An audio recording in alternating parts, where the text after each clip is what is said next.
मुस्लिम समाज को भी नोटिफिकेशन के जरिए 50 जातियों को आरक्षण दिया था। हम मांग कर रहे हैं कि वो 5% का जो आरक्षण है वो इम्प्लीमेंट हो, उसको लागू किया जाए। मुंबई हाई कोर्ट ने जो मुसलमानों के अंदर सोशली इकोनॉमिकली बैकवर्ड है उनको आरक्षण के लिए मांग की तो उनको आरक्षण मिलना चाहिए। कहीं पर भी महिलाओं के ऊपर अत्याचार बर्दाश्त नहीं करना चाहिए। हमारा बार बार यही कहना है कि हम मराठा आरक्षण का स्वागत करते हैं। मराठों को आरक्षण मिलना चाहिए, जल्द से जल्द मिलना चाहिए।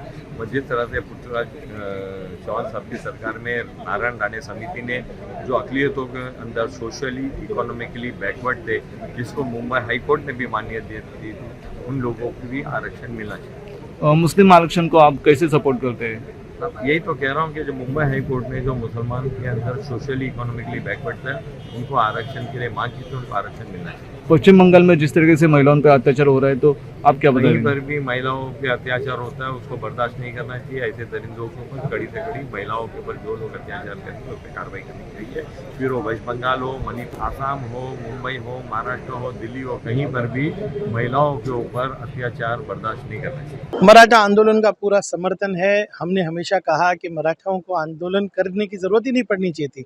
इस राज्य में सबसे बड़े घटक मराठा है और मेरी उम्मीद है कि अब जब ये अध्यादेश लागू किया जा रहा है, कानून में बदला जा रहा है, तो सरकार इसको पूरी तरह से बैकअप करेगी। लेकिन ये करते हुए ओबीसी समाज के साथ अन्याय नहीं होना चाहिए, क्योंकि ओबीसी समाज को जो मिला हुआ आरक्षण वो कम नहीं होना चाहिए।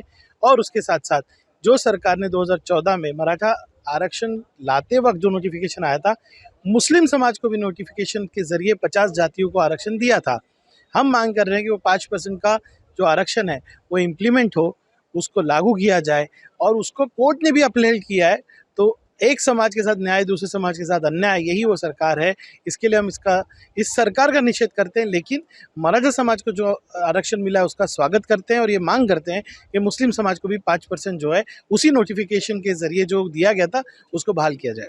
मुस्लिम समाज इस संख्या में बाहर नहीं आ सकता, क्योंकि अगर वो करेगा तो उस पर जिस तरह से आरोप लगेंगे, हिंदुत्व संगठनों को जिस तरह से ताकत मिलेगी, हम वो नहीं करना चाहते। हाँ, लेकिन डेमोक्रेटिक वे में अपना प्रोटेस्ट जारी रखेंगे और अपनी मांग को जिंदा रखेंगे।